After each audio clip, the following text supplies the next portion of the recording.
للجنة عدة أسماء، منها الجنة ودار السلام ودار المقامة ودار الحيوان وجنة عدن والفردوس، وكذلك المقام الأمين، وعددها كثير.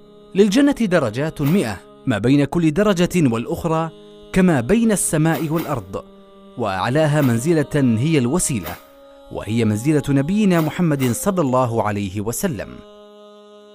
وله من الأبواب 8، منها باب الريان للصائمين، وباب الصلاة، وباب الجهاد، وكذلك باب الصدقة.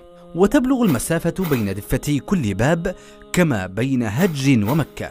وللجنة خزنة وبوابين عند كل باب، وكبيرهم اسمه رضوان.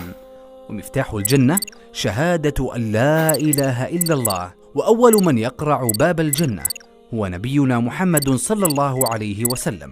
وتعد أمتنا أمة محمد عليه الصلاة والسلام هي أولى الأمم دخولا لها، وكذلك أكثرهم فيها. وتربة الجنة هو المسك الخالص، وفي الجنة جنابذ من اللؤلؤ، وفيها خياما من لؤلؤ مجوف. وفي الجنة شجرة يسير الراكب الجواد في ظلها 100 عام لا يقطعها.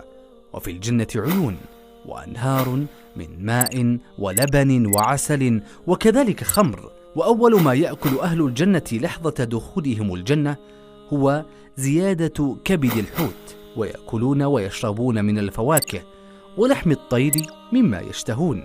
ولا يحتاج أهل الجنة أكرمكم الله للخلاء، ولا يصيبهم المرض.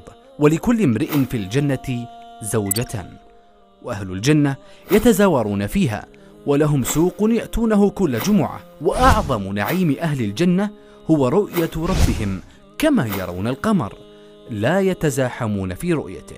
وفي نهاية هذه الجولة السريعة والماتعة في نعيم الجنة وصفتها، ستكون قررت التزود بعون الله من أعمال الخير وأعمال البر.